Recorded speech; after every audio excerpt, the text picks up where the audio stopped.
I'm going to find intro music that you like one day, Ashley, and I don't know if this is going to be it, but I'm going to find it. Oh, we lost Ashley. I was playing this intro music just for her to see what she liked. You probably pissed her off, dude. I No, guess I'm so. listening still. I just was Oh, putting my hair up and you put me on the screen, so I just turned the camera off for a second. Hey, we got a 30-second intro. We're tight. We're tight here at Recovery Revolution Live. There's no time for hair and makeup. You got to do that before the stream. yeah, we're on a strict timeline here. We're organized. We're not organized. We're extremely organized, and we are joined tonight. We have two guests. We have Brittany and John. Welcome, everybody. We got JR, our fearless leader, hanging out in a cave in South Carolina. Glad to be here. We got Ashley Grimes, AG in the house. Superstar. And at some point, Jason's going to join us whenever he makes it home. We can't forget Brett. Brett's here with us too. I am here. What do we think of the intro music? Ashley, are you liking it? Not liking it? You still haven't given me any clues of like what kind of music you like. I feel like this is an ongoing thing at this point of like I what think she's kind of country music. western. Country Western. She's from Texas. You gotta remember, she grew up in Texas. I did not. No, she lived there for a few years. She didn't grow up Correct. there. Oh. Oh, Heather is enjoying the music. Well, if Heather likes it, then I like it, so we'll go with that. And per Heather's request, I got the bell. I'm ready. All right, so let's let our guests tell us a little bit about themselves. Who wants to go first? Brittany, John? I mean, I can go first if you would like me to. Sure. Okay. Well, my name is Brittany, and I am here in Missouri, or Springfield, Missouri is where I'm from, and I am a family member who has loved ones with substance use disorders. So I work with families who have loved ones as well who have substance use disorders, and I am a behavioral health coach, a family recovery coach, and I'm trained in the invitation to change approach and craft as well, community reinforcement and family training. And I'm also trained in smart recovery, family and friends. And I volunteer at my local Springfield Recovery Community Center, and I work with families who have loved ones with substance use. I run the Invitation to Change program there, which is a alternative to the traditional Al-Anon. And one of the big differences of Invitation to Change and craft, which they go hand in hand, is that this kind of allows families to help a person with a substance use disorder, which is kind of the opposite of what we hear in Al-Anon and really in our society. That's kind of the opposite we hear. We hear a lot of times you have to let them hit rock bottom. There's nothing you can do to help. And so my goal is to educate the community, my community, and abroad that there's more options, that families can help and that people do recover, and that you don't have to just allow a loved one to hit rock bottom, and that there's skills and strategies based on evidence and science that can actually help a person who has a substance use disorder. So that's my goal there. I love it. And I love the Invitation to Change approach. They use craft, act, and motivational interviewing, which I'm sure JR and Jason, and I don't know, Brett, have you done recovery coaching stuff? No, I have not. Okay, there's a lot of motivational interviewing in the recovery coaching world. So the great thing about it is that when you learn these skills, like, it can be used for anything. It's when you tell somebody they have to do something, or you tell them, or a family member, you say you're enabling somebody to do something, or you're blaming somebody that might have no control over someone and they don't know what the person needs. We all know that when we were in active addiction, that there was things we were using substances to compensate for, to cope with. So by using the techniques they teach you, you can find out what your loved one needs, what they're lacking, maybe why they're doing those things. There's a lot of like teaching them to be able to come to you and you be accepting with the truth so that they can trust you with what's going on. And there's a lot of great like statistics with it showing how much it does help, and it can cause people to be able to want to ask for help on their own. It causes people to feel more accepted in their home with their loved ones, which ultimately makes the door open for help, or use lessen because they don't feel like they have to like numb as much maybe or hide things. And I would love for you guys to hear some of Brittany's stories of what she's learned and how it's helped her in her personal life too. Yeah, I'm looking forward to hearing these stories. Definitely. And I think, thank you for the work you do, by the way. Thank you. oh, of course, definitely. That's my goal. I think one other big thing that I would add to it too is that it's also about the families and themselves too, because a lot of times we as family members, we get labeled as enablers and as codependents. And for me, that's really, really heartbreaking because it doesn't allow us to really open up and really to help the person that we love, because we're shamed, maybe the same as the person with an addiction could be shamed as well and judged. And whenever we as family members feel that judgment, it really hurts, and it really stifles the growth of a person with an addiction, and it stifles the growth of a family member as well too. And it doesn't allow family members to actually be able to use and learn skills whenever there's stigma and shame that's based around helping a person with an addiction and that. Yeah. And I think like here's one of the things I'll give you this nugget, and then John can tell us a little bit about it so you can think about this in the process. Is when you say you came home, we'll just use this as an example, and you had been drinking and your loved one said, "What'd you do tonight?" And you said you felt shame and you felt like you needed to hide what you were doing. "Oh, I was just hanging out with friends." And then, well, did you drink? If they asked you, did you drink? Well, there you can say, yes, I did, or no, I did not. In active addiction, I would have said, no, I did not. Now, if with a family member that's trained in this technique, Brittany, how would you respond to me when I came home?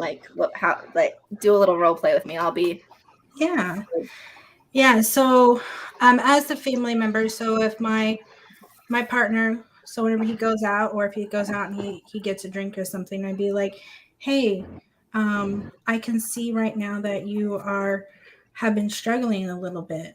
I want you to know that I care about you and that I love you and that I value you. In the morning, what I would like for us to do is kind of talk about this. But what I'm going to be doing right now is I'm going to be going to our bedroom and going to bed for the night. I love you and I'll see you in the morning. So instead of in that moment having to lie or say or make something up or get into a confrontation, it gives that person the space. So the family member knows that their loved one's home and they're safe.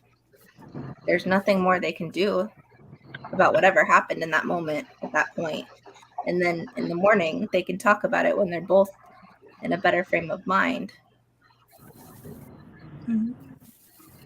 Instead of it blowing up and the person leaving and more chaos, happening, or just anger and nothing gets solved.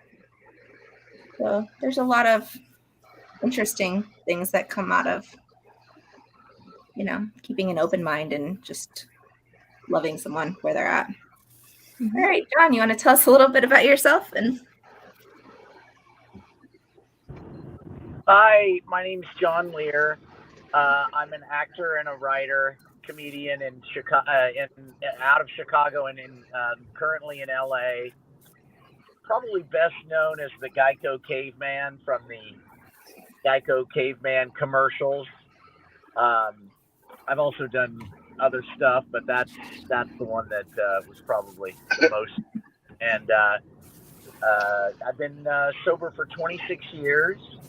I'm Right active in on. the recovery program, very active. I do a lot of comedy at charity events in the recovery community or MC events.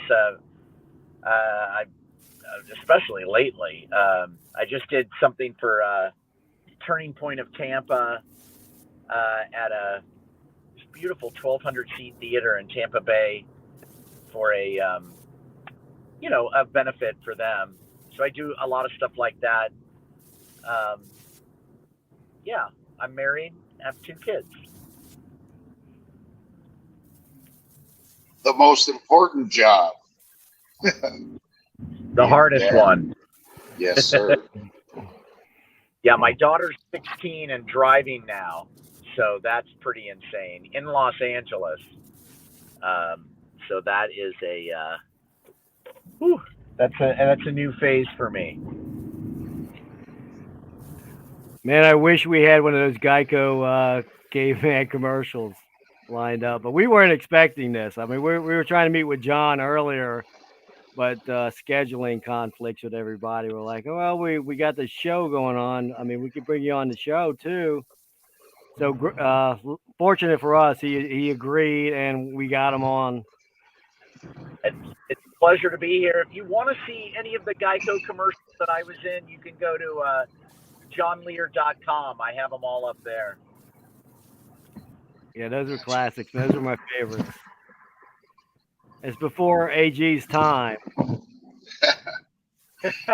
Really? That's too. funny. It was like 2013. She's not that young. Yeah, I was born in I 84. remember those. Yeah, she's not that young. But hey, I also want to just take a moment to say hello, welcome, Brittany and John.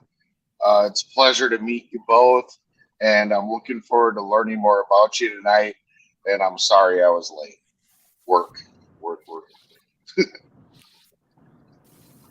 Thursdays are tough. It's when you got to get everything done that you blew off at the beginning of the week. That's exactly right. These guys want to pull a long day today so that they can have a short day tomorrow. Yeah, we've been working Saturdays for weeks, and the guys are like, I can't do it. So yeah, it's been a couple long days because they want Saturday off. Yeah, it's been like 3 months straight of Saturdays with my company, but they're not mandatory. But some of those Saturdays were like they needed close to 30 people, and we got like 45 in our division. So it was cutting it close to on like 2 of those weekends where everybody would have to do. I've done a few of them, but when I got my son and stuff, that's my sacred time. I don't even play that game. I tell them, if I can do it, I will, and if I can't, sorry. We have substantial completion on Wednesday, the 3rd.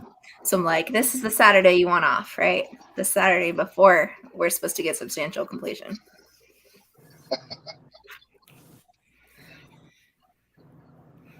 It always works like that. Well, I work for the government, so it's a little bit different. What's a school? So it's the government, kind of. Yeah, you seen them. I was on call last weekend, and as soon as I laid down Sunday, my phone rang. I'm like, are you kidding me? So I Hey, it's good to see you, JR, by the way, brother. Yeah, man. I'm glad AG and Brett let me on the show tonight. Usually they kick me out after the green room. Shh, you're the boss. Don't even lie. But I'm So I think- excited. Brittany, I got a question for you. What was your motivation to learn all of that? To take all those classes? I mean, that had to be, I'm guessing, a family member. Yeah, so actually, just not one family member, but my sister, she's a person who's in active recovery from a meth and heroin addiction. My mom, she's a person who I grew up with who had an active addiction to pain pills and opiates. And then my partner is a person who has a alcohol use disorder. And so for me, it's just always been kind of a part of my life, living with and loving those who have substance use disorders. And so whenever I started seeking help for first kind of for myself, and then I wanted to help my family members, I really felt disheartened and very dejected because a lot of the times I was told that there was nothing that I could do as a family member to help a person with an addiction, and that I just needed to let them hit rock bottom. And it really devastated me because my one thing is, seeing my partner, really go through the thicks of his alcohol use disorder really wasn't something I was ready to give up on yet. And I was like, there has to be an alternative. And that's kind of whenever I found this book called Get Your Loved One Sober by Robert J. Myers. And that was kind of my first introduction to craft. And I kind of went from there, and I found the Centers for Motivation and Change and the book Beyond Addiction, How Science and Kindness Help People Change. And I got trained by the authors of the book, Jeffrey Foote and Carrie. And along with Ashley, me and her were in the same cohort there. So in that's kind of where I learned that there is something that I can do, that I can help a person with a substance use disorder change and help motivate them towards recovery. And kind of from there, I also got trained by Robert J. Myers himself, the creator of Craft, and did that as well. And then I got trained also in family recovery coaching too, to help individual family members. And then I got training to run the Invitation to Change group for groups of families as well. Just to kind of to help give an alternative and allow families to see, yes, there is something you can do to help a person.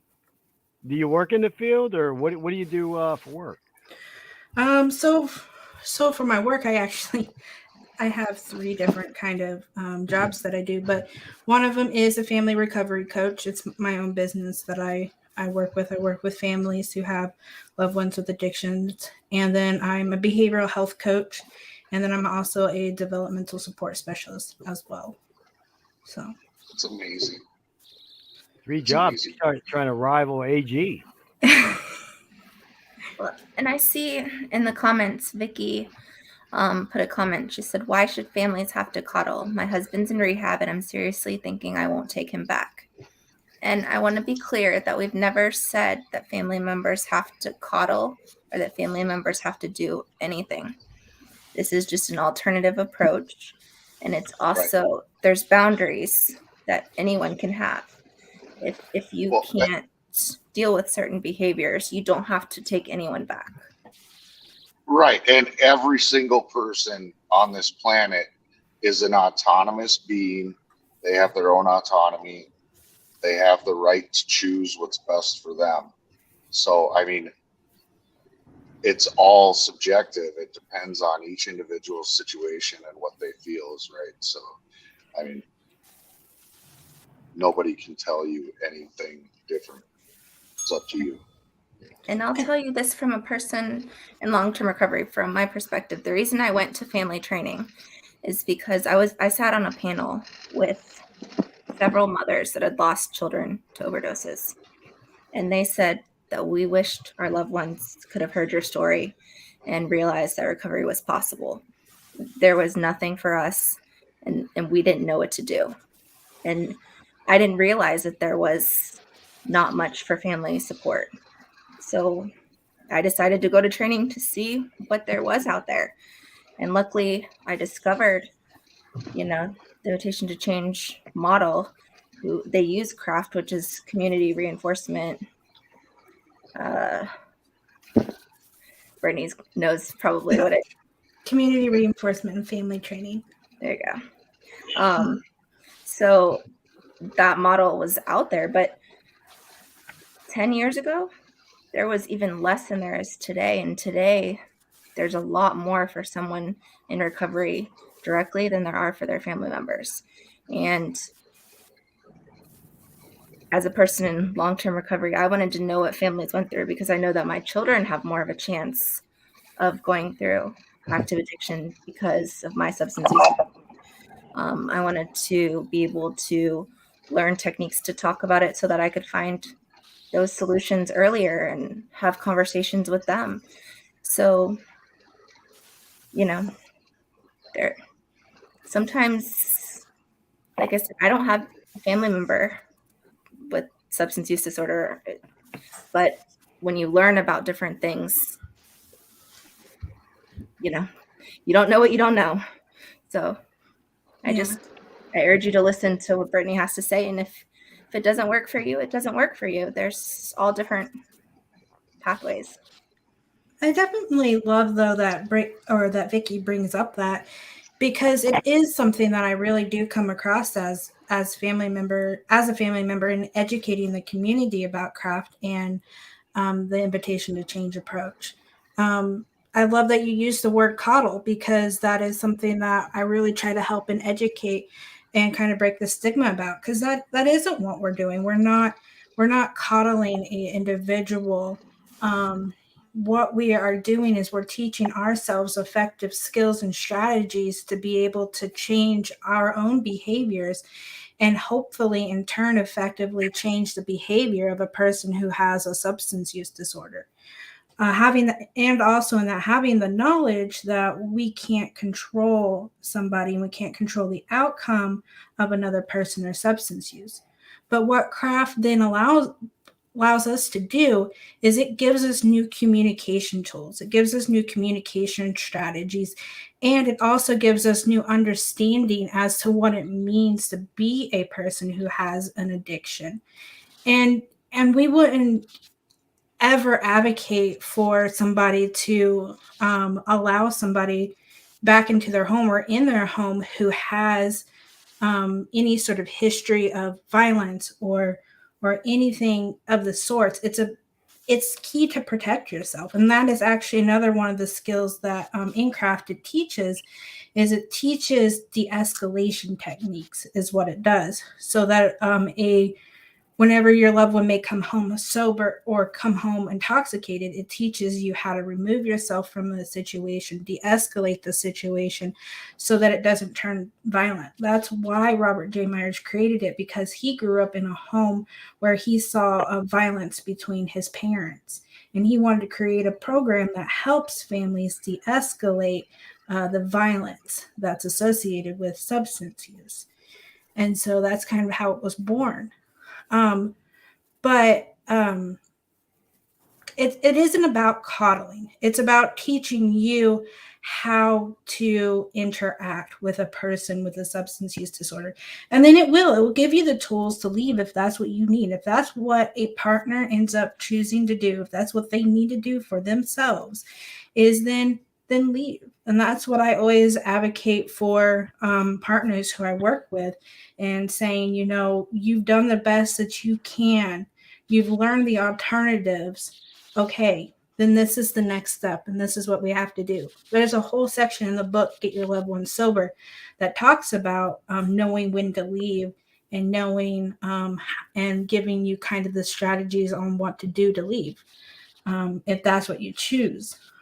With parents, it is going to be something that's going to be a little bit different, because you can't, just leave, a family member or a child, but it teaches you the same as it would a partner. Effective boundaries will teach you boundaries, how to communicate, and it'll teach you how to kind of gain a sort of sense of control in yourself and sanity for yourself. Because a lot of times as family members, we just feel so out of control that there's nothing we can do. So that's what it really helps you do, is it helps you to learn boundaries, set those boundaries, stick to those boundaries, and follow through so that you can help yourself in that. As on the same line, and also helping your family member too. So. Well, I think a great part of that is you make your boundaries when you're in a clear state of mind, not when you're in a chaotic situation. Because if you make a boundary, if you decide I'm not dealing with this behavior in the moment, and then later you backstep and you say, okay, that was okay that time. Next time, it's different if you have a line. Say you make a boundary that there's no violence allowed in the home, and you decide, okay, well, I'm going to allow someone to hit me this one time. Then the next time, where's the line in the sand? But if you make a boundary and it's clear, and you've given the boundary to someone when they're in a clear state of mind, they knew that boundary, you're less likely to go back on it. You're less likely to let something escalate later because I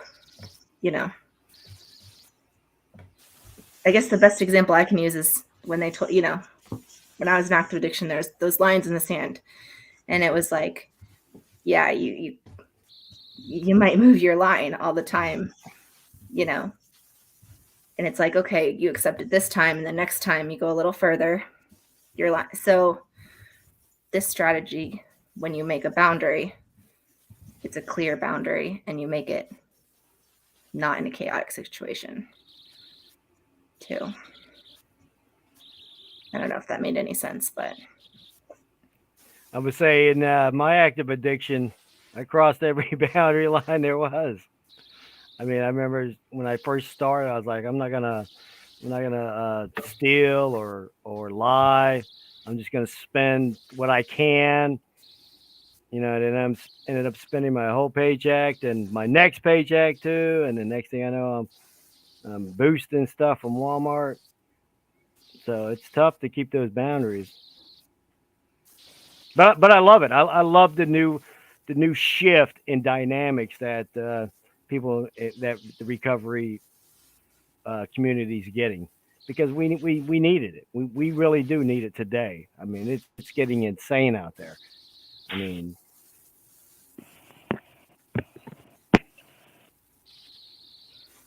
Brett, you got something for us? I have one of the Geico cavemen videos ready to go.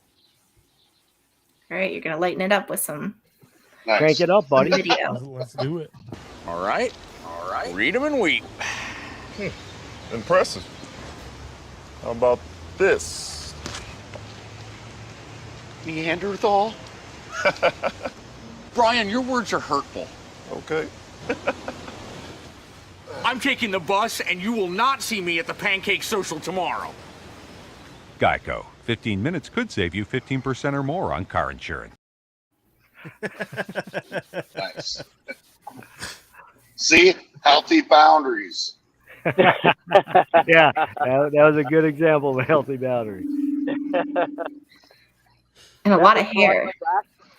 Who was a linebacker for the and then Washington Redskins, and it was so funny because the caveman thing got to be so big. People were asking to be, celebrities were asking to be on commercials, and he was one of those. He really wanted to do a Geico caveman commercial. Really nice guy. Dude, how long did you have to put in and all that? To put for the makeup? Yeah. It would take like about 3 hours to put it on, and about an hour to take it off. So, I would just sit there and with a bunch of people working on my face for 3 hours. But better than a real job. Yeah, I was gonna say there's worse ways to get paid. Yeah. That's right. And by the time the caveman commercials came around, I was already sober, so I was grateful. You know, I was kind of building my life back together, and was able to get insurance through the union, and I got into therapy first. I was arrested, and I spent the night in the county jail on LSD, amongst other things, which was a rough night. And my lawyer was saying that, you know, listen, you're looking at some time on this one. It wasn't my first run-in. He said, you're looking at some time on this one, and you know, you might want to clean yourself up, get into a 12-step program. And so I did. And that was the last time I drank or used. I was one of those lucky ones that the very first time. And I don't know why it worked for me on the first one, and friends of mine, you know, come in and out and eventually stay in. But yeah, I've just been grateful ever since, you know. And I just feel like it's, you know, that a big part of my sobriety and my recovery has been helping others, you know, and that keeps me centered in a way that keeps me focused away from myself, you know. But yeah, it was I saw somebody had a comment about therapy. It was my therapist who really got me to, you know, get into recovery, into the recovery community. You know, it was really thanks to him. I don't think I ever would have done it if it wasn't for him. So yeah, I'm a proponent of whatever it takes, man. It takes a full committee to keep me going, you know, and I'll take help wherever it is.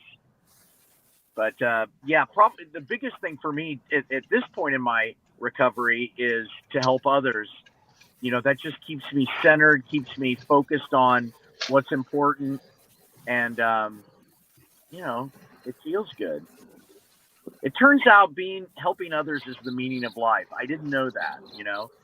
I thought the meaning of life when I was using was to take what's mine, you know, just take what I could. And it's the exact opposite. And it took me a long time to realize that. Yeah, absolutely, man.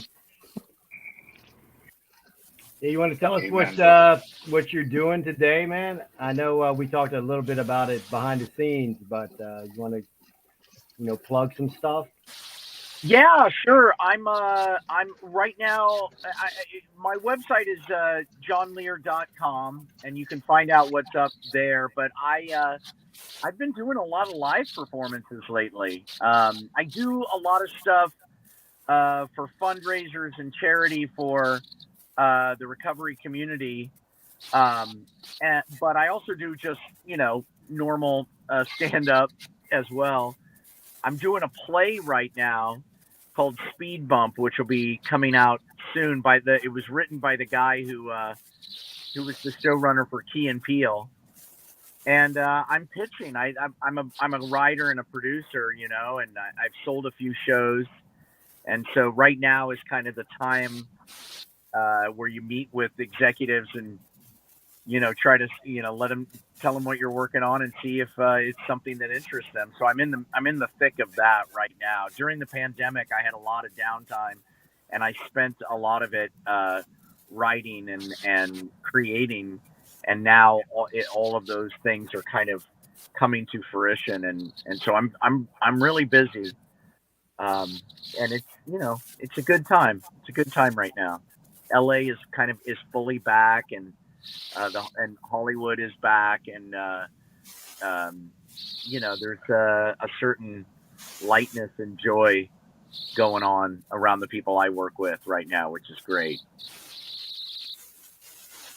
Dude, but a lot of people suffered during the pandemic, you know, as I know you guys know, and so there's a lot of work to be done. Yeah, I'm assuming it was really hard for, you know, there's a lot of actors that are extroverts and, you know, like to be around people. And it's got to be hard for people that like to be around people when they can't be around people. Yeah, and artists, you know, are, you know, there's a lot of drug and alcohol abuse that happens in the art world, and yeah, we're not good when we're left alone. But I think you're right. You know, I don't think anybody really is. But part of this disease, it seems, is that it kind of wants me by myself, you know, and kind of wants me to get into my own head and convince me that things aren't good, and that to start believing my own thoughts, you know. And that's been a really big lesson for me, is that, you know, my brain just tells me stuff that just isn't true, you know, and that's a hard way to live. That it is. And it tells you in your own voice, so it's really convincing. It sounds so real. Yeah. Our brains lie. I hear you. You know, I had this experience, and it was in the shower. It was a few years back, but it was really profound. I was in the shower, naked as one is, and I was having this argument with a boss who had tried to fire me from my own show years ago. This was years ago. And I was having this argument with him. And of course, he's not there. It's all in my head, you know. And all of a sudden, I kind of realized that I was, you know, in my shower having an argument with somebody who wasn't there. And I was kind of able to pop out and see myself in that moment, and I laughed at myself. And it was so funny because it was just gone instantly. And that was a really profound experience for me. And so the idea of, you know, being able to observe myself when I'm not at my best, you know, when I'm in my disease, and to sort of, not without judgment, but to just sort of see myself and go, oh, there's John. There he is, you know, arguing with somebody, having an argument that is 10 years old, and sort of laughing at myself. Man, it just grounds me instantly. And so I think that's why there's so much laughter and humor in recovery, you know, and people who aren't alcoholics or drug addicts can kind of hear that humor, and they're like, man, that's so dark. What's wrong with you people? But I think that humor is a way for all of us to show that we identify with each other, that, yeah, I've been there too, you know, and it's a way to sort of, you know, not take ourselves so seriously, you know, and I think there's relief in that. And so that's been huge for me. I love it, man. I love it.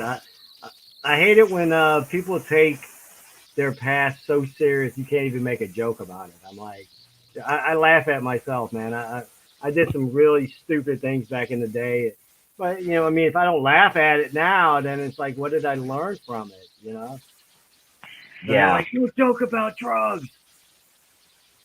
Well, yeah, I mean, obviously the disease we take very seriously, but part of recovery is to have a full life, you know, and to experience joy and happiness and love, you know. And I think addicts and alcoholics tend to,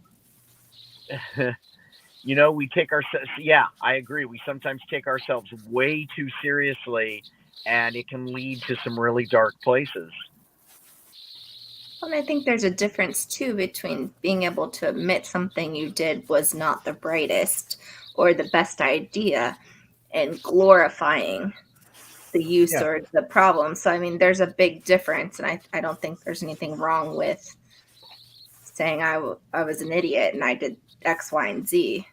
or saying that was so fun or that was amazing when I did X, Y, and Z. They're completely different situations. But I mean, the opposite of addiction is what? Laughter? That's fiction. No, connection. And so Caring, yeah, connection. So he's connecting with people by being able to laugh and joke around about it. That's part of recovering, is connecting in some way. Yeah, I agree, Heather. One of my army buddies, he went through treatment with me, and it's like 2-3 months into it, and we were taking a bus to the gym or something like that, and he's like, he goes, you know what I missed most about when I was in addiction? He was like laughing, because we were just cutting up. I mean, that's what sobriety gave us back. I mean, that's that whole joy, chasing joy and just laughing and enjoying life, living a life, to the fullest, without the need to numb yourself, because that's one of the things that the drugs and alcohol did to me. It's because, Brett and AG will tell you that, I'm normally the shy, introverted one on the show. So, I don't believe that. Yeah, I'm just kidding about that one. But yeah, I mean, it's my life now is amazing. I mean, one of the things I was worried about coming into recovery was, not having anything to do. But I am so busy enjoying life. I mean, I've done more in these 5 years than, I did in 20 years in addiction. I'm crossing stuff off my bucket list. I'm skydiving, whitewater rafting now. I'm enjoying it. Mobilizing with these guys. Look at that, stand up for recovery. Oh, you got it too? Ta-da! You changed shirts? Oh yeah, I'm in the house now. I switched. I got home, so I'm High vis off. I figured I'd take an extra second to get recovery, representing recovery. Well, Yeah. So Brittany's done stuff with rap too, haven't you? I think that, yeah. And they have the family caucus now too. Yeah, they actually had the meeting tonight. The rap meeting was tonight, and then training. Yeah, it was training, and then I do stuff with like the family caucus and stuff like that. Yeah.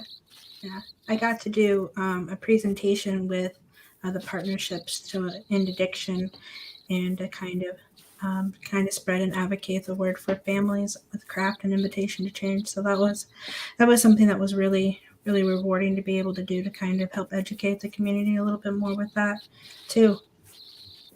And I also, which is something that I'm really blessed that I got to do, I got to actually be on our local news network here in Springfield, and Awesome. got to, it was really a blessing, because it spread the word of craft and invitation to change, and it was able to really kind of open a lot of doors for different families to be able to come in and receive some help that they were needing with their loved ones who have addictions. So it was really, really good to kind of be able to do that and reach a wide audience with it too. Well, I think there's something to be said about the fact too that you entered into this sphere and learning about these things because you weren't willing to give up on your loved one, and you wanted to see if there was a different answer. You learned the stuff, and now I just love that you've made it your mission to now go and educate others, because that's how the ripple effect starts. That's how real systematic change happens, right? Mm-hmm. Spread the love, spread the knowledge. Yeah. Yes. So good job for that. And thank you, because not enough people step up to the plate and think that they're, they let their insecurities get in the way. They don't think they're qualified to do that, or, whatever. Mm-hmm. Definitely. I mean, I'll definitely say I've been there and still am there sometimes with it as well. It's like I question myself. I'm like, why am I doing this? That's I'm normal. That's normal. yeah. So because I'm always like, there's way more qualified people than me. But I think also that kind of that mentality it helps me to kind of pass the torch type of thing as well, because that's what I really want. I don't want to be like, the main head leader of everything. I want to be able to take it, educate people, have them to become leaders themselves, and just keep that ripple effect, like you said, as well going, because that's how we're going to make change. That's how we're going to make an impact, is by continuing and passing the torch along to create that effect. Amen. That's a great definition of a leader. Let's say, I heard it recently, enabling other people to something. Jason, you were gonna say something? No, I'm hearing some weird noise. Are you guys hearing that? Yeah, that's my goal for Recovery Revolution 2. It's not like Yeah. what? I think it's JR's mic. It may be. I don't know. Oh, It's got to be him. it's not me. JR. It's him. It went away. When I Always muted him. Okay. I thought, what the hell? I just got these headphones. What's going on here? Oh. All right. Thanks for keeping me on my toes, buddy. Yeah, whenever he's muted, it's not doing it. But you can finish what you were saying, bud. We care. Sorry. Oh, he took off the headset. He quit. All right, headset's off. How about now? Oh, it's Sounds better. Much better. I'll give you a ding for that. Ding. Yeah, like I was saying before I was muted. Oh. That is my goal for all of my admins is to become a more effective leader where they don't depend on me for, I hate micromanaging. I love to see people grow in their recovery. And I got a good story about one of our panelists here who was a shy, quiet person sitting at a table in Vegas by herself with her colored markers. And I'm like, let me sit next to her, see what's the scoop. Yeah, Brittany, did you have markers in Vegas? Because I didn't have markers. I might add colored pens, but not markers. We're guys. We call everything markers. Oh, okay. All right, my colored pens. Yes, you did sit next to me. Yeah. AG's the perfect example. I mean, she has grown as a person. And how long have you been on part of the show? Since December, I think. Nice. To December 2021. Wow. She's found her voice. I mean, I'm sure she had it in her 3 or 4 jobs that she was doing before the 5 jobs I gave her. But well, and Brett helped too. He sent me a microphone, which I'm not using right now. Ooh. Yeah, he sent me a camera. It's I don't use it. Yeah, I sent one to JR too, and he still uses the headset with the static. Yeah.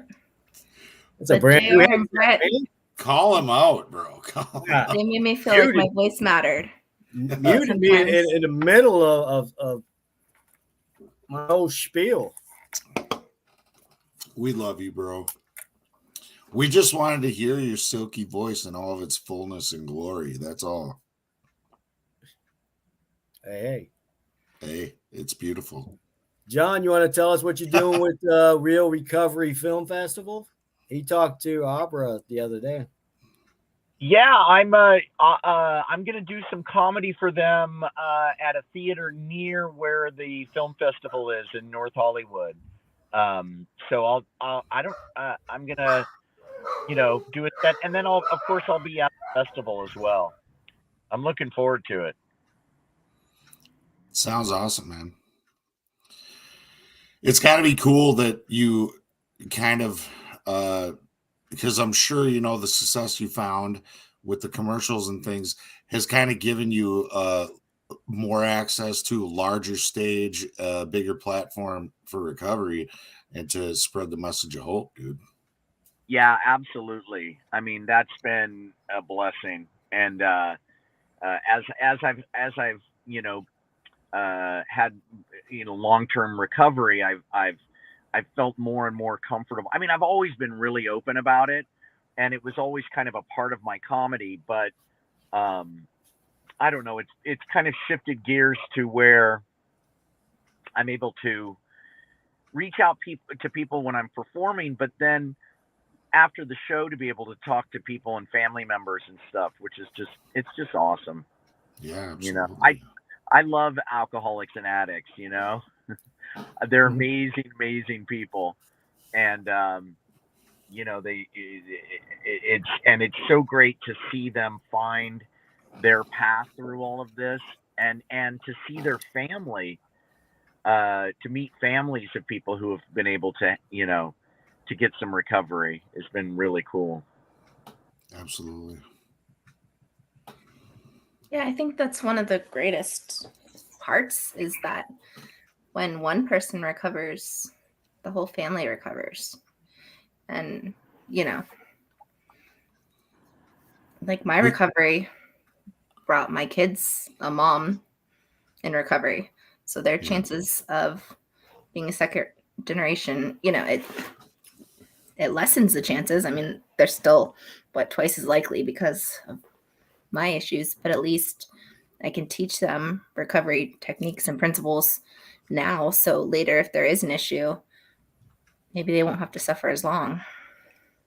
Amen. You know, we get sick together and we get better together. And I love that you brought up parenting because, and I was just recently talking about this on the Way Out podcast, my last interview, but it's like with my son, I used to really think I was a good dad, you know, and I'm not saying I was like a horrible dad, you know, but I definitely wasn't fully present for my kids, you know, obviously. And it's just so amazing to me the difference in our relationship today than it was, you know. It would, of course, I loved him, you know, but it's just different. It's so much deeper today, and it's always growing. And I guess I more fully experience that joy or whatever emotions come up. You know, it's not all, you know, happy and joy, but definitely, you know, some parts of parenting are really hard. It's the hardest job, as we said, but it just blows my mind how much better the quality is of the relationship that I have with my youngest son and with my girlfriend's daughter. It's a beautiful thing, man. And it's all due to this. Everything in my life that's good, I can point back to my recovery, and I should point up to God, because it's only because of those things, you know, I get to have all this wonderful in my life. Amen. You know?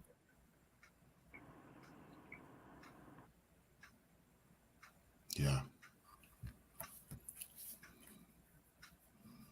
I don't know if I can say anything after that. That was like mic drop. Boop! Where's the ding? Brett was on mute.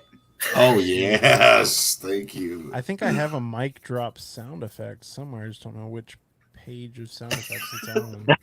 That's the problem. I have too many. Oh. Yeah. I do want to give John Lear a big thank you for joining us tonight. He just texted us that he has to go now, but thank you so much, man. I totally enjoyed it, man.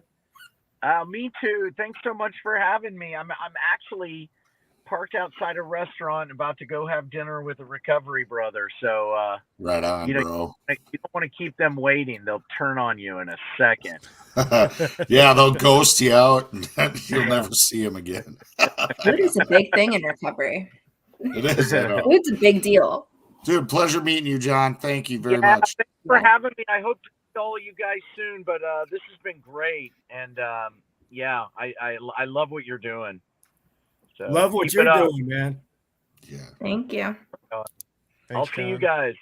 Bye. The thing that gets me about that guy is that, you know, he gets blessed. He takes that blessing and he uses it to go and bless others. That's what it's about, right? If you can grow your voice, man, you should. And you should use that, you know, even if it didn't grow because of recovery. Like he said, you know, he can use that. It's transferable. Love it. Yeah. Planting seeds, man. Planting seeds. He's doing stand-up, talking. Someone in that audience understands his jokes. Dude, totally. Yeah. Those jokes when it's like normal people don't laugh at that. You know, Mark Lundholm always says that in his stand-up. Like, he'll just look at you like you guys are fucked up. Normal people don't laugh at that. We do have some crazy senses of humor. So I want to hear. So Brittany, I've been advocating for a long time that we need more family members on the show. So I'm going to take the chance and get you to use your voice as much as possible. Yes, so please. What have you learned the most, or what's the most important lesson you've learned through a different approach than the traditional, like Al-Anon approach? And what have been the benefits and maybe some of the trying times? I think the one thing that I've really learned is that there is something that you can do to help, because I've like I said a little bit previously before, like I've been just shut out as a family member really by society and kind of the cultural norms of what it means to be a family member who loves those with substance use, and saying that you need to let them just hit that rock bottom, that there's something you can do. So I say the alternatives, learning the alternatives has helped me gain the tools and the resources necessary to actually help my loved ones seek recovery. My partner, he is a person who for 17 years has had an alcohol use disorder. And we did really get to that point where I was like, using ultimatums. And one of the things they teach us in craft is not to use ultimatums. And I was like, you're either going to do this or I'm going to leave. And obviously that didn't help. That didn't work with him. And it really doesn't work with most people with substance use disorders. So with craft and invitation to change, I was able to learn the alternatives to help. I was able to use motivational interviewing strategies. I was able to learn how to set effective boundaries. I was learning how to take care of myself in a better way.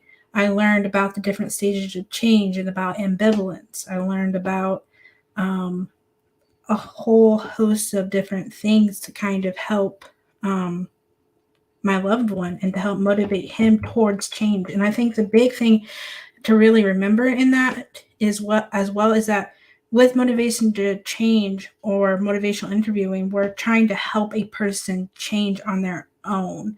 We're not forcing a person to change.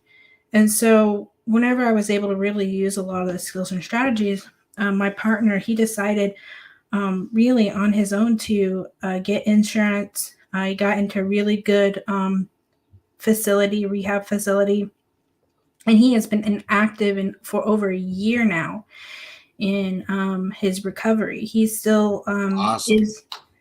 He's very active in it. He's created in his in the community, he creates this thing that's called like supper club, and we go out with people who are in recovery. He still does actively drink sometimes, but it's definitely not to where he was before. And he still has the goal of, I don't want to drink, but it just takes time. I think the challenging part would be is that sometimes, yes, I still do get, especially during sometimes during the big slips. Like he can go, like, he went the longest 70 days, which that's for me is amazing and fantastic. It was definitely a big change for him as well, going 17 years with drinking.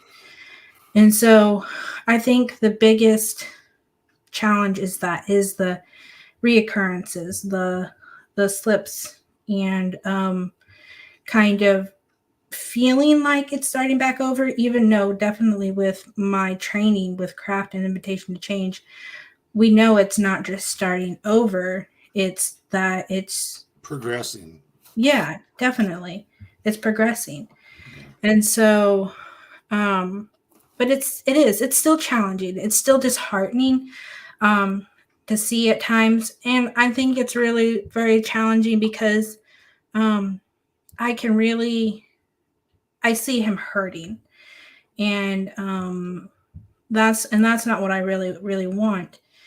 And I also don't want to be the person who, because before, like, invitation to change and craft, I would yell, I would scream, I would it wasn't a very healthy relationship on both sides. And I still have those slip in my own behaviors as well too. But I think that has been one of the biggest improvements too, is that it has allowed me to be able to change the way I communicate with them. And it has allowed me to be able to be more understanding, caring, and empathetic as well, I think.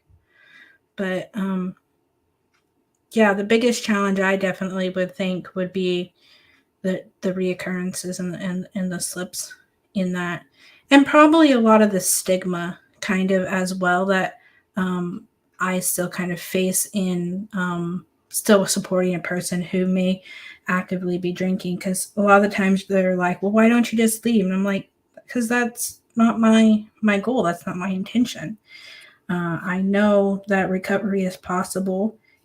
That's what he wants. He wants change for himself, and he's going to make it happen. It's just going to take time.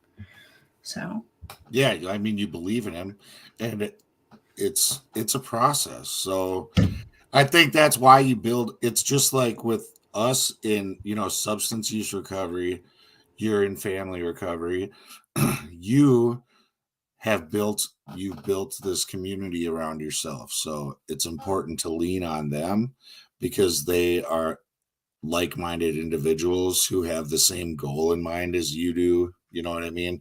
Instead, so maybe recognizing the people that are just fed up with hearing about it, so they got nothing but negative things to say, like maybe just don't lean on them anymore, because now you have built a new support network, and that's important.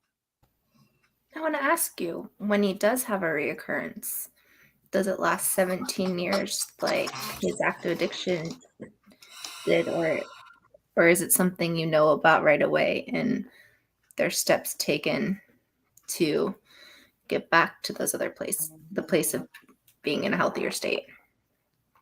yeah, that's a really good question. That's another really, I think, a benefit that in a lot of with what I've learned with craft and invitation to change is it's changed the way that we interact with each other. He doesn't hide it anymore. He's very truthful, very open, very honest with me whenever he is having a craving, feeling like he's wanting to drink. He'll tell me to be like, hey, I'm going to the store. This is my goal is to get like two drinks. And then sometimes, what we do is we can sometimes talk through it, and he's able to hold off. We started a system. It's kind of like a reward system. It's based on the it is. It's a reward system is what it is. He gets dice for going past a certain time of drinking. So like he set a goal to where he doesn't want to drink during the day. He's working down towards past 6 o'clock. So whenever 6 o'clock comes around, he will give himself a dice. and his dice then he can use to spend on anything that he wants. So like each dice is worth like $3, and so then he accumulates that, and then we kind of count it up, and then he turns it in and he buys himself a reward. And so those are also some other kind of skills and strategies and stuff that we've been really working towards to kind of help him to stay motivated, to stay on track with him. So it's kind of we've become a team in this and working together so that he can feel like he has the support, so he can be open, so that he can be honest, that he can communicate he's having cravings, and we can come up with plans and strategies to kind of help with it. So, because before it would be like whenever the first time he went into the house, that's what we call his rehab center, the house, I cleaned like all kinds of hidden spots, like everywhere you can imagine there was like bottles hidden, and he doesn't do that anymore. That's a big improvement, that he doesn't hide it anymore. He's open, he's honest, he's and we communicate. So yeah. If you hadn't learned these skills, the direction that things were heading, where do you think he would be right now if you would have left and not believed in him? I mean, he definitely, I don't think he would be where he's at right now in his recovery process. That he wouldn't have gone to inpatient the 2 times that he went. He wouldn't have gone to therapy outpatient. He wouldn't have done any of that. He probably would honestly be homeless, like he has before in the past. Before we got together, he was living under a bridge at one point, and that probably would be something that would happen again for him, is that that would happen, or he would be drinking a gallon of vodka a day or something like that, to back to where he was previously, instead of just 2 tall beers a day. So yeah, we got a thing that we say in recovery rooms, jails, institutions, or death. mm-hmm. Yep. None of which sound good. And I think we can, I'm going to speak for the 5 of us on here, and if I'm wrong, please correct me, but we all love people in recovery. All of us. We love recovery, and we love people in recovery. And so Ding. I think that, the next time, we tell a family member, the only option is to let them hit rock bottom. There's nothing that you can do. I would hope you'd remember Brittany's story, and that her loved one would be on the street right now if there was nothing she could do. That might be putting it mildly too, that could be underselling it. It could be worse. It could be dead. You know what I mean? Yeah, rock bottom could be death. I mean, if we Right. wait till someone hits rock bottom, they may not be able to bounce back. Yeah. So anything to stop them from reaching that low, I strongly support. Yeah. And I don't know. I'm a strong proponent, and we don't give up around here. I never quit on anybody. I draw the healthy boundaries, right? Like I have to. I'm not obligated to participate in something that's super toxic for me, but at the same time, I always leave those situations where I know it's crystal clear that my hand is extended if you choose to reach out for it. If you really want to help yourself, I want to help you. I want to walk alongside you in that journey. And that's all it takes is, people to know that there's genuine love and compassion behind it. Every message is given with love, no matter how hard. That's huge, because it's like planting a seed, And I think there's like so much that I mean, I didn't know before I listened to some of these stories. There's family members that, they don't know what to do, and they're dealing almost with abusive situations at home because there's someone that they love, like a child, and then they can't go to anyone in the community to talk about it because there's so much shame, and they're almost shamed for loving their child or their loved one or their spouse or whoever it is. They're shamed for loving someone. And I mean, think about overdoses. Do you see people coming out in the streets and hugging family members after they've lost someone? Or do they have to say it was a heart attack, or the obituary might not say how the person passed away? Some, now they're talking about it more. There's more bravery, but why should somebody have to keep somebody else's secret because of the shame? Everybody should be able to get support.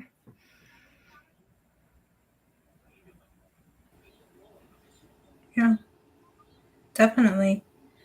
And it's definitely very heartbreaking to see that in our communities and abroad, because there is that support. The support is out there. It's just not as readily available as it should be, and that is changing. It's slowly starting to change, especially with a lot of the stuff that the Centers for Motivation and Change are doing.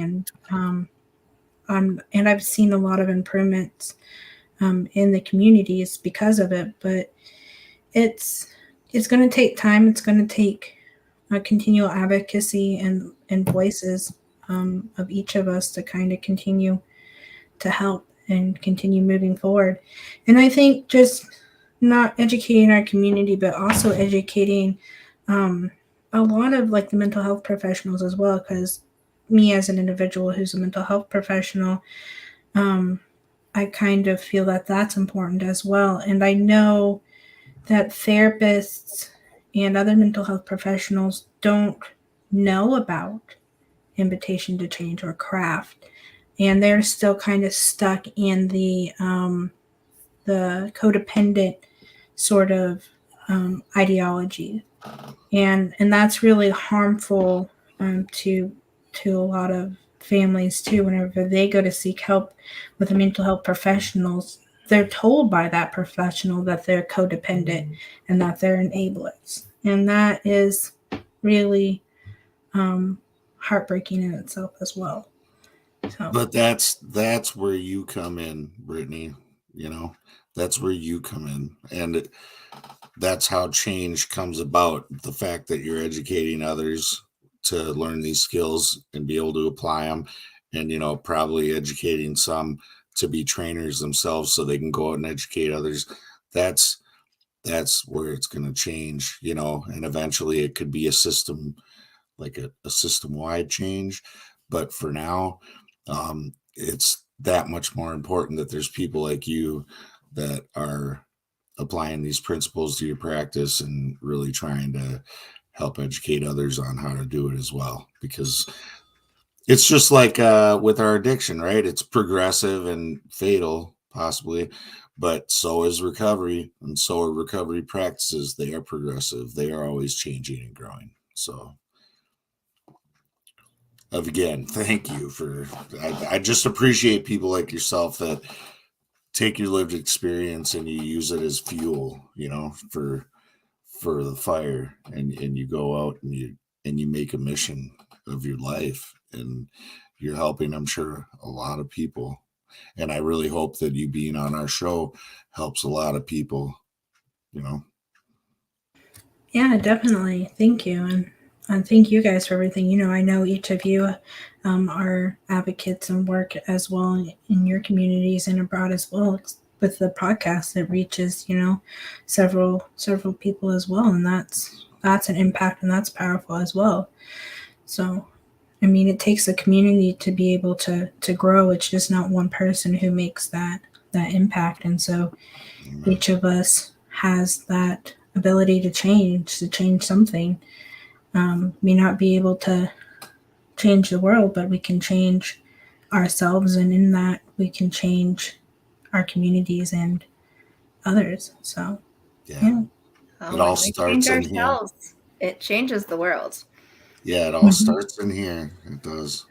That's And I true. can tell you, like, we're all big on advocacy, and this is 100% family members are the ones that have gotten a lot of the laws changed for people in recovery, because there's been a lot of stigma, for us telling our stories, but there's stigma when you love someone in active addiction, but there's also a compassion, especially when you're talking to legislators. They're family members. They can identify a lot of times with some of these situations. And I'm telling you, there's family members.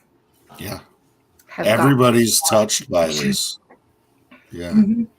Everybody's touched by this. Everybody anywhere can relate on some level, whether it's from the chemical side or from the just having to be in these toxic relationships or environments side. So it's like you can't talk to anybody that's not touched by it. You just can't. Mm-hmm.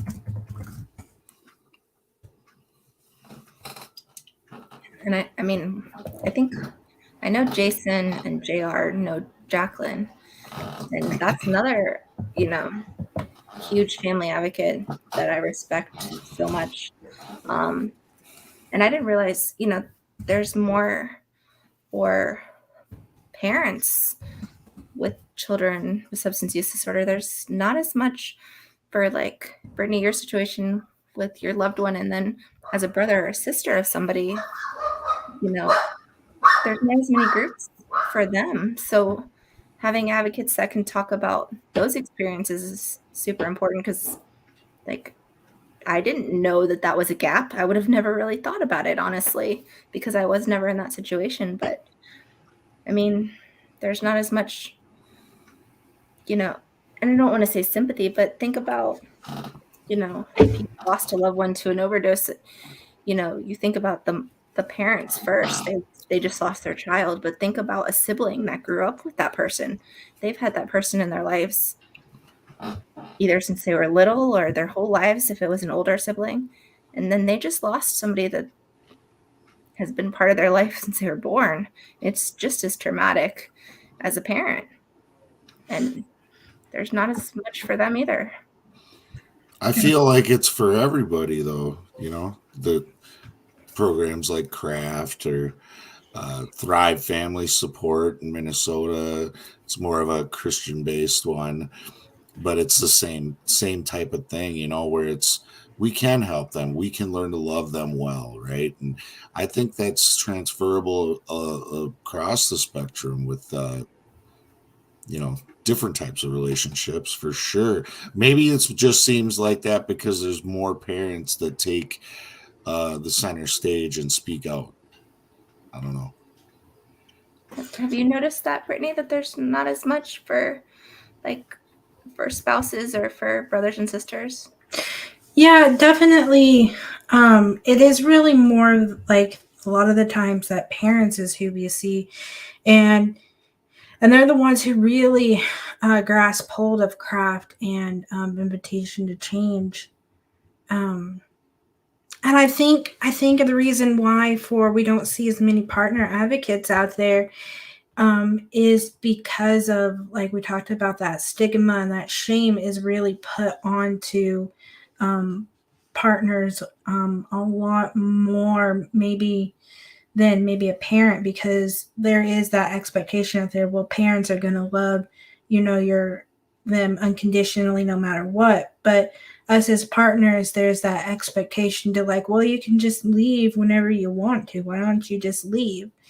And so sometimes whenever we kind of step up out of the shadows and be like, hey, my partner is a person, with an addiction, we feel that shame and that stigma, maybe even a little bit more, because they're like, oh, don't take us maybe as seriously because we're like, well, you could just, anytime. You don't have to love this person unconditional. They're not your child. You can leave them anytime.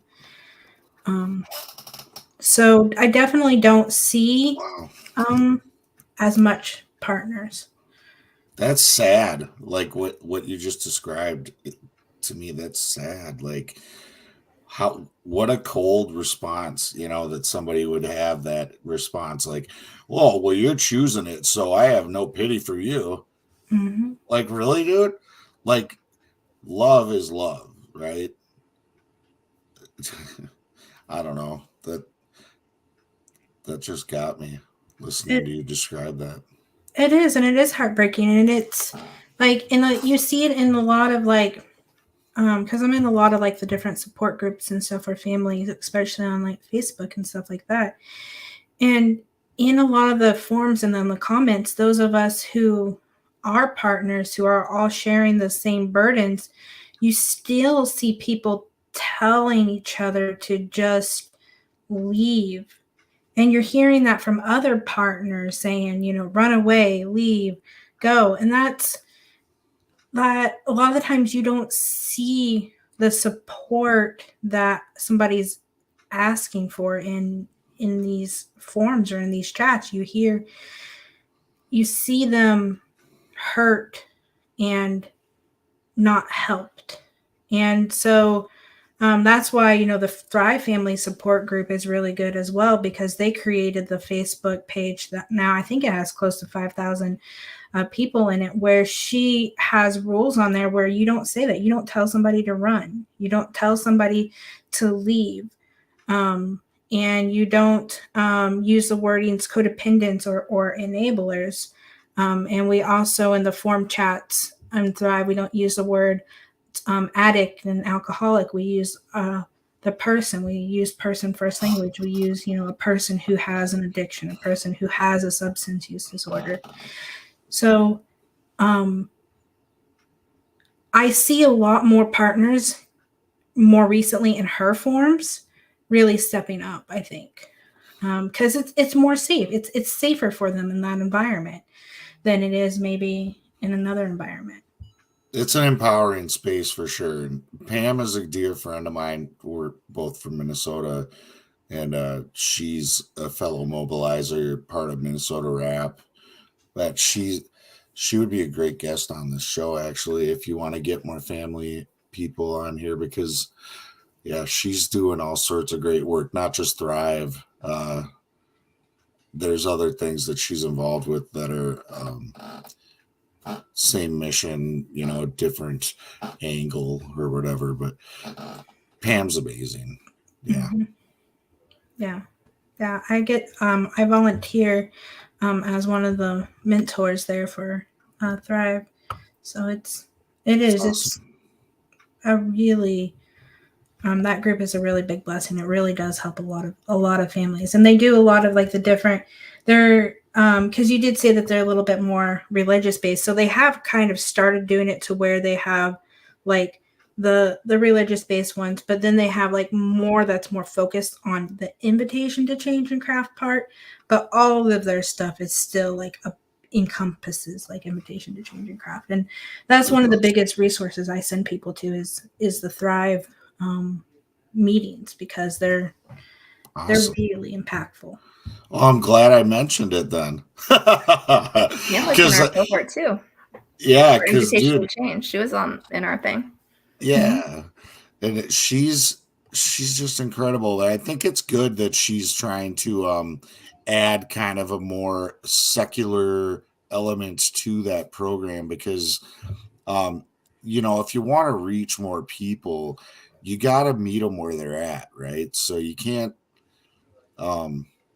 I just think it's good, because the things that she's learned and discovered throughout this whole time that she's been doing this kind of work, and the things she's put together are really amazing, and they work, not just, I'm not saying that you're going to get your loved one sober guaranteed through Thrive.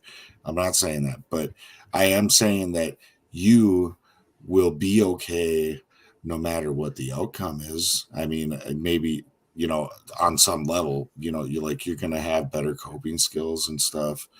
as a result of learning those skills and being a part of that community. You know what I mean? Mm-hmm. It's a big deal. She's built an amazing group of people, and she's an amazing person. She's 20 times the person I am. I respect the heck out of Pam. Don't say that about yourself. I'm not even talking down about myself. She's just You're up on this amazing. level. Ashley, you're amazing. Thank you. Ding. Yeah. Delay. So I decide when you ding. No, I'm just kidding. You need your own bell. I guess I'm like all into it now. I remember the first time I did this show, I was like, "What was that?" When you did it, and you guys are all acting like it was cool, and I had no clue. You need one that has like a different sound, so we know who's dinging. I'll get one that sounds like the horn on Dukes of Hazzard or something. I think we were on noise. Yes. We do have that one. You want something like this? Exactly. That's my kind of music. There you go. Okay. Well, I think one of the cool things that I learned when we did our training, and not to change the subject from the bell, but no, this is better. Behaviors make sense. Like one of the things that they used was the stove thing, where like when you touch a hot stove, you don't touch it again because you get burnt.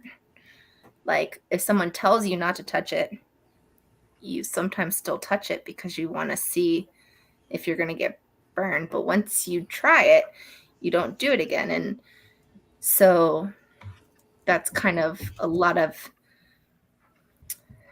the theory behind a lot of that is behaviors make sense, that you can tell the truth when there's positive outcomes from telling the truth. You can, you want to change naturally and do when someone tells you have to do something. None of us want to do the right thing when we're told to do the right thing. But you might be able to expand on that better. Well, I love that you bring that up, because that is actually, I think, one of the biggest things that really kind of helped me in understanding my loved one and understanding my partner, is that there is behaviors make sense, and understanding that there's a reason for use, and each person has a reason for their use, and that it's not going to be the same for each person. Each person is an individual, and they have their own reasons for use. It provides them with a benefit. It provides them with some sort of reward. And so that was kind of, for me, and looking at it in like a whole individual sort of aspect, and stating, okay, well, what are the reasons for his use? Why does he as an individual drink, instead of looking at it as a whole type of thing and stating, well, he just drinks because he's an alcoholic. No, yes, he has an alcohol use disorder, but he drinks for a reason. And those reasons are maybe even different day to day why he drinks. So I think for me, understanding that behaviors make sense, it gave me a deeper understanding and compassion, because it allowed me to see him more as a unique individual in that. Well, and I think it gives you like the ability to, I don't want to necessarily say replace, but if you, like for me, I used pain medicine to numb. If I understand that I use pain medicine to numb, or somebody that loves me understands that, hey, I need to numb, then maybe there's something else. If I can feel safe to say, hey, I need to numb right now because the feelings are too much, they might be able to say, well, hey, let me take you into this room away from the stimulation, or let me why don't you sit here and I'll bring you some water and we don't have to talk. We can just sit here, or whatever the case may be. That would be a different way to handle that situation. They understand that my behavior needing to numb is what's the problem. Let's come up with some alternate solutions that maybe are healthier than taking pain medicine. Yeah, I mean, self-awareness is what you're describing. If you can have the self-awareness and then speak about it before, like reach out for support before you use, you could stop yourself. Well, and that's a lot of what is taught during these classes, is that, giving someone a safe place to talk about things, then you kind of uncover maybe why, or in the situations people can talk about it more. Like if someone drank because they were at a party, they might be able to say, I felt uncomfortable in this situation. I didn't know what to do, so I had a beer tonight. Yeah. And then next time, if you talk about that with them, and, I understand that you felt uncomfortable, and then you come up with alternate solutions, there's a chance next time, right, they might not take the beer. And like you're building that rapport too, that communication. You're opening those lines of communication up and broadening that area where you can talk about things more openly than you used to be able to. To Brittany's point, in her relationship, she was describing that how much the communication has changed as a result of putting those practices to use. Yeah. It's awesome. And I think it's huge. We don't teach kids how to communicate the way they're feeling. So when I got into recovery, I didn't know how to say what I needed, or I didn't even know what the heck I needed to be able to say it. Right. But these communication skills that they teach are great for anything. Being able to communicate your needs and talking about things, I mean, that's important for everyone, no matter what you struggle with. And isn't it cool that us learning these things, like, I don't know if you have kids, Brittany, but like I know AG does and I do, and Brett does, but we can teach our kids this stuff because we're learning it. So not only do we get to experience that learning and be like, oh, that's cool, and apply it to our lives and experience the benefits of that stuff, but we can share it with our kids too and pass it along and try to maybe break generational curses, in the process. Mm-hmm. Yeah. And that's another rewarding thing too. Like, we don't have any kids together, but he has three kids. And because of his alcohol use, he kind of was estranged for a little while from his kids. But recently, he's been able to get back into contact with his kids and has formulated a closer connection. And we were able to spend close to 10 days with one of his daughters. And that was just during those whole 10 days, he didn't drink at all while she was with him. And that is a really vast improvement for him.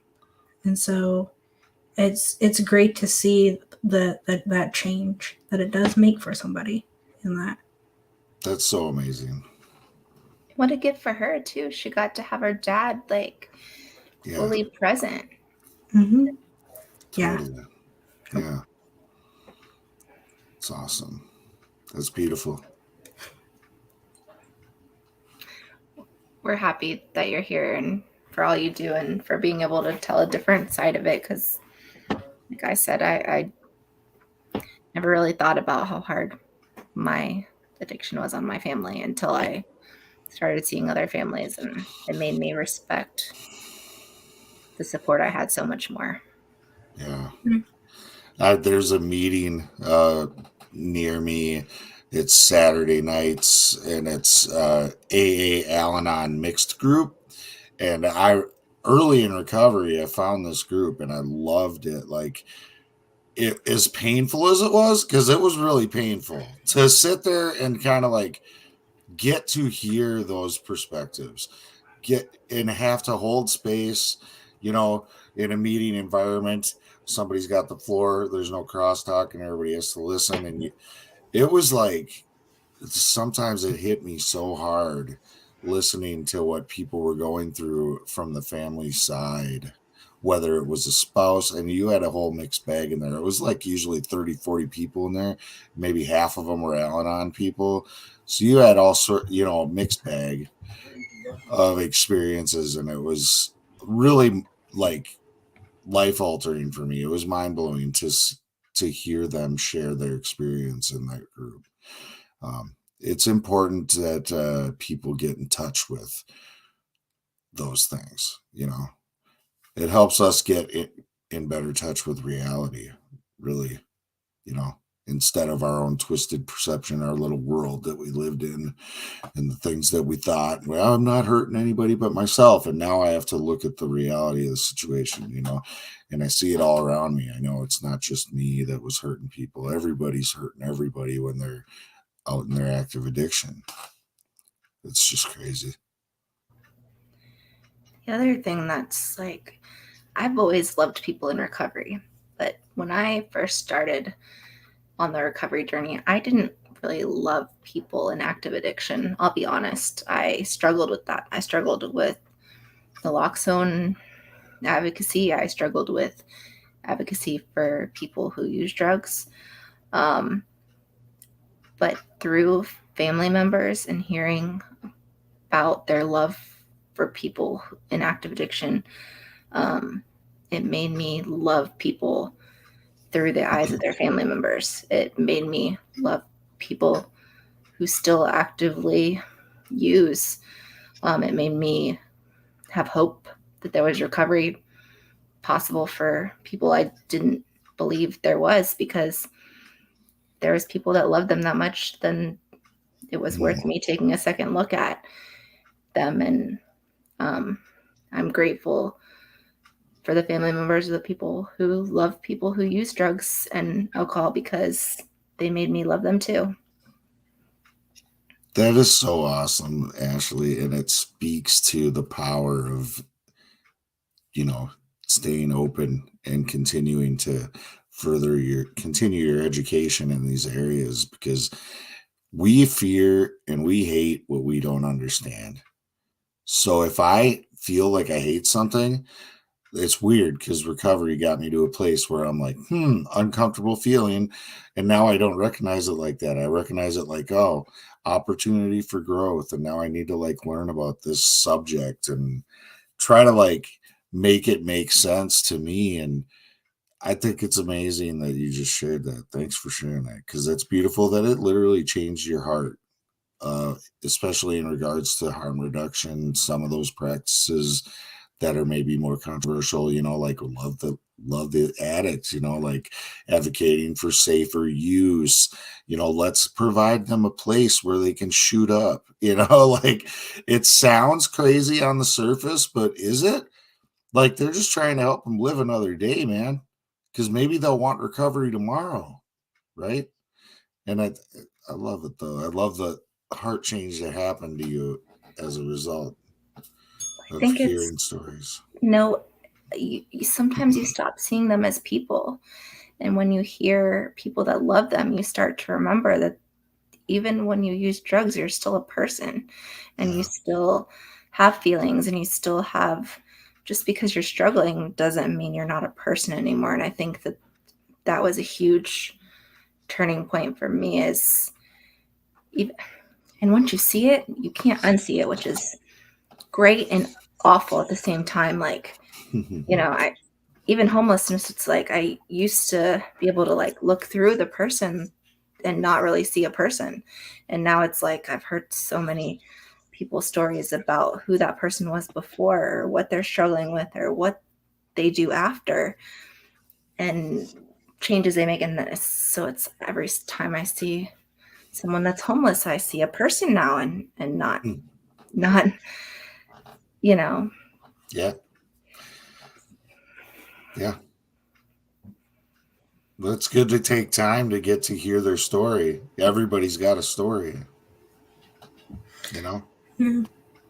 And then you understand what's the causes and conditions. Why are they standing on the street with a cardboard sign in their hand? You know? I think it's good that you mention, with that too, and even with harm reduction, because craft and invitation to change really kind of brings that to the forefront as well, that not necessarily our goal isn't about abstinence or sustaining from a drug, especially not in the beginning. It's about reducing the harm to a person who uses substances, and kind of giving them the same support in that. Like with my sister, with meth and heroin, like, I mean, definitely with heroin, that is just like scary whenever she started doing that. I mean, even with the meth. But she ended up homeless, and she has 3 kids, and we actually ended up at one point taking in the 3 kids. But during this, so she ended up getting off of meth and off of heroin, but she was still using alcohol. She was still using marijuana. So for that was a form of harm reduction. Yes, she was still using substances. She was still drinking, but she wasn't using heroin and she wasn't using meth. That's reducing the harm. So in that, I felt that safe to kind of let her come back into the home, and so she could be with her kids then. And then that gave her the opportunity to be able to kind of keep growing, kind of keep moving forward. And eventually she got to the point where she wasn't drinking anymore. She's now, she messaged me about a week ago. She had been using I think she said it was ketamine or something of the source like that. She'd been using some substance to kind of help.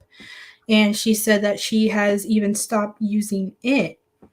And the only thing that she is now currently using is marijuana. But I mean, that's still a better form than what she was using previously. So she's still moving forward. She's still progressing, and she's still making a lot of changes and progress.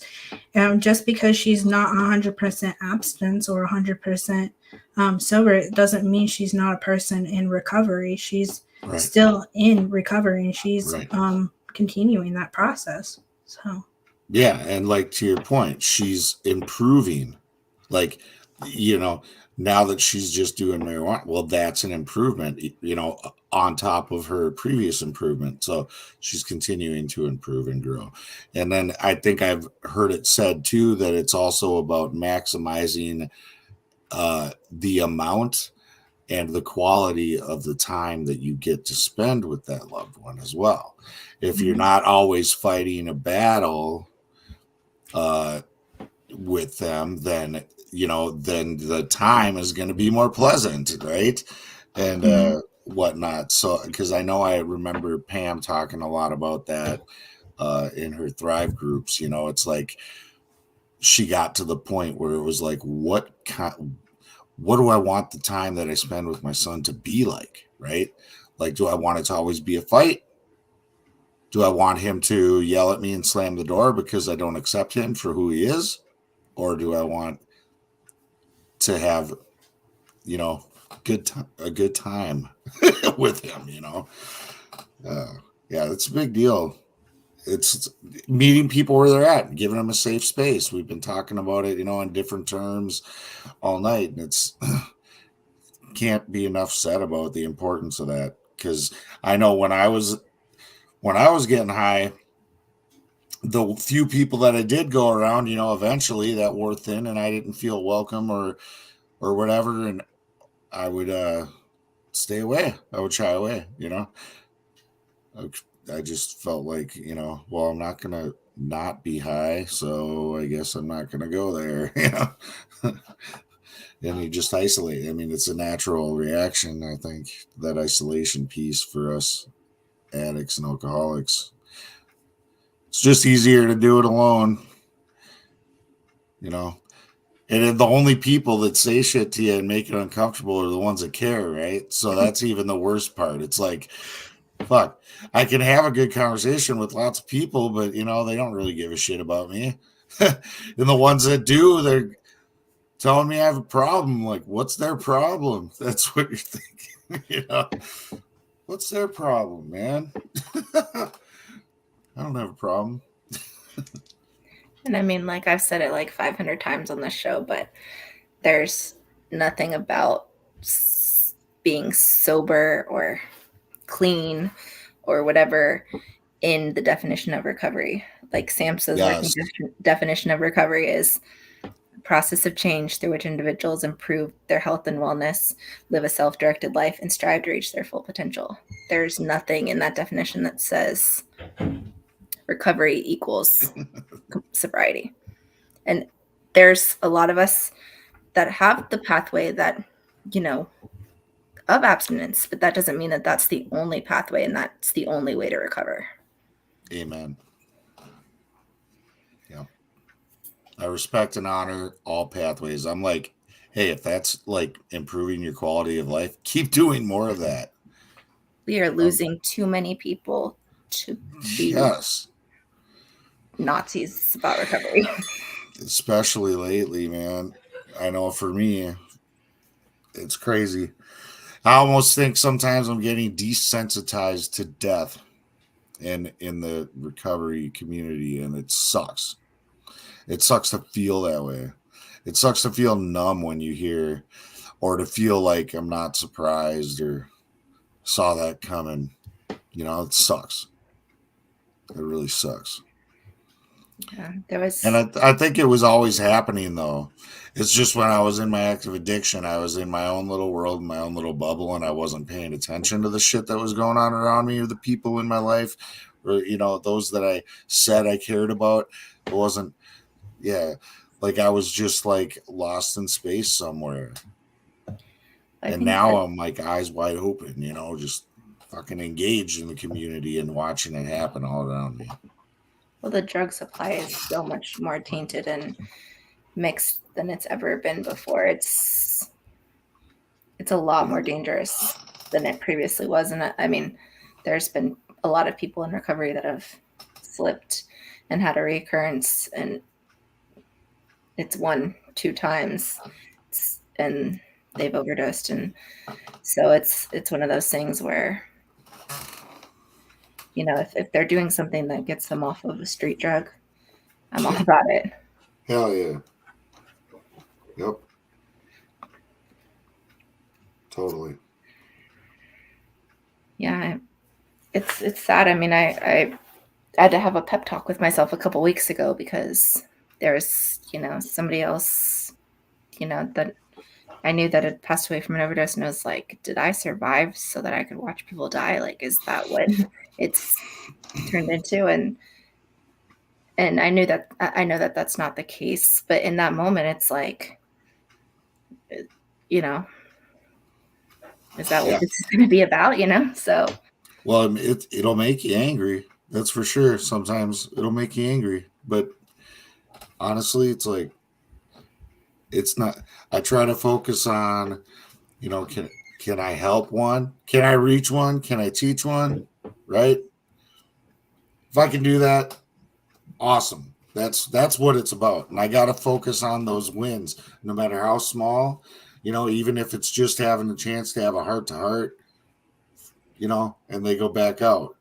I try to remember, never underestimate the power of planting the seed.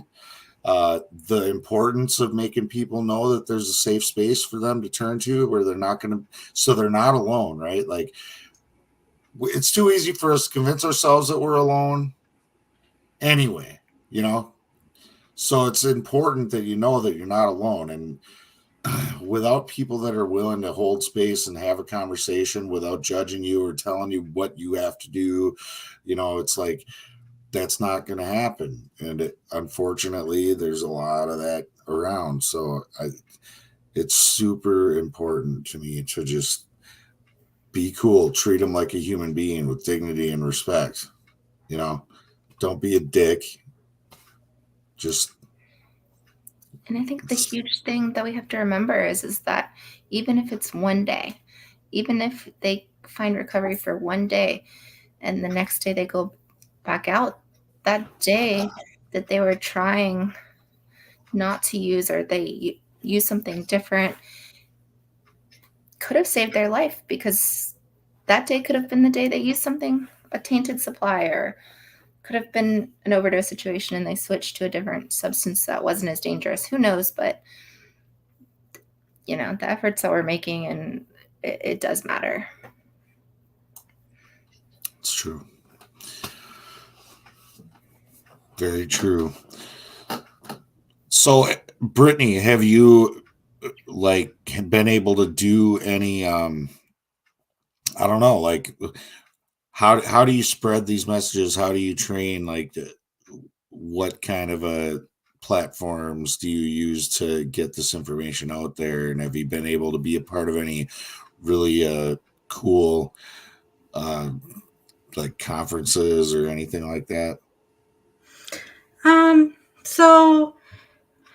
I've been the past year. I've done a lot of different things. The recovery wrap. I do the family caucus, and so I have done some presentations with them, and we've partnered with the Partnership to End Addiction, and we did that. I got on our local news network here and did a short interview there about invitation to change and craft. I volunteer at the Recovery Community Center here in Springfield, working with families in recovery. I have my own Facebook page that I use, and I use that. I have my own little podcast that I use to help. So I have a lot of different kind of avenues and stuff that I've used to kind of help with that stuff like this, doing the podcast like this, just really talking about it is really what I have kind of done. I've talked about it with my partner's his they're called Synergy is what they're called. So I've kind of went in there and I've talked with them about craft and invitation to change, and educated some of the therapists there about craft and invitation to change as well. So those are some of the things that I've kind of been working towards and doing in that. So it's awesome. Yep. That's amazing. Well, I guess we're going to probably wrap it up here in a minute, but is there anything that you'd want to tell a family member or a loved one that's struggling with, someone they love in active addiction or even in recovery and they're having a hard time with it? Is there something you would tell them? I think for family members, one of the big things that I always say is that I know it's hard. I know it's difficult to go through what you're going through, but know that you do have the ability to help, that you can make change and change does happen, and that you can motivate a person who has an addiction to change and to get help that they seek with the right family trainings and the right support in that, with invitation to change and craft, and giving families that hope and knowing that people do recover, recovery is possible, that it's a process and that change takes time. That's one thing that I really kind of, that I talk about, even with my partner, is telling him that it's a process, that change takes time. Once you learn something, you don't unlearn it. You know it. You may have a reoccurrence, you may have a slip in use, but the knowledge that you previously have is still there. It's just about making progress, moving forward, and continuing to put that one foot forward, because you can change, and change is possible in that. Amen. Yeah. Trust the process. That's great. Change takes time. I think that's a great thing. We didn't, all of our behaviors didn't happen overnight. We can't expect them to disappear overnight. Right. Honestly, it's one of the first things they told me when I got into recovery. They said, because I was like, what the hell is wrong with me? I've been clean for 30 days and I'm still all fucked up. They're like, yeah, you're going to be for a while, bud. You punched the ticket. Now you take the ride, Well, and I mean, that's a great thing. They have all these dry drunk is one of those things I've heard so many times. And it's like, why would somebody be a dry drunk? It's because they never changed. They took away the substance, but they never changed the reason that they needed a substance or the behavior. Yeah. They didn't learn tools. They haven't learned coping mechanisms. They haven't replaced the things that they got rid of with something healthy and productive that, maybe soul filling. They haven't done those things. They're going to be miserable. You can't just take away something that's like a huge part of a person's life and not replace it with something else and expect them not to feel anything but a void in their soul. You know what I mean? Like that's where they're at. So, yeah, crazy. But Brittany, you've been awesome, dude. I'm so glad to meet you. Thank you for being on the show with us tonight. Well, thank you. Thank you guys for having me. I really appreciate it. And it's really great to be able to do something like this and be a voice for families and their loved ones who have addiction. So I really appreciate the chance to be able to have that voice. So thank you so much for that. Thank you. Thank you for loving people like us before we were people like us. Yeah, loving us before we can love ourselves. It's so important and appreciated. Yeah. Yeah. Brett, are you gonna take us home? Oh yeah. Your turn. And I got some music. I think I'm going in the right direction for Ashley. I don't think so. I'm gonna crack it one day. If you guys are watching us on YouTube, please remember to subscribe to the channel, turn on your notifications so you know when we go live, which is every Thursday night. If you guys would like to send us a message. Oh, I didn't realize this had vocals in it. I'm just gonna turn that down a little bit. I downloaded this while we were on the stream. Very nice. Very professional. If you guys would like to send us a voice message, you can go to the address on your screen and you can leave us a voice message that we can play on the show. Also, Jason has his very own podcast that he's a part of, the Way Out Podcast. When does that air, Jason?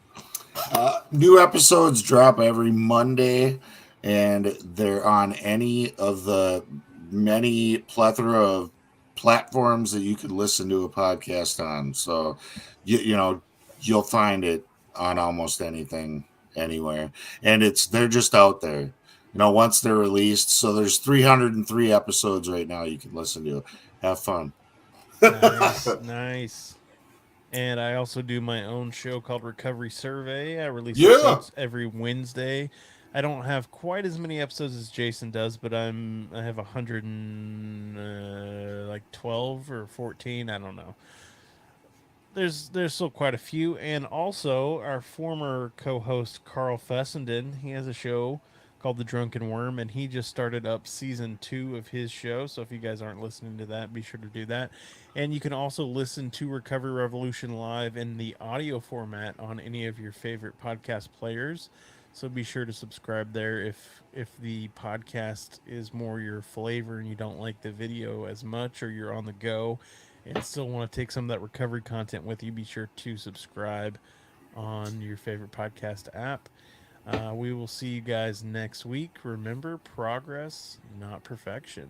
Have a good night, guys.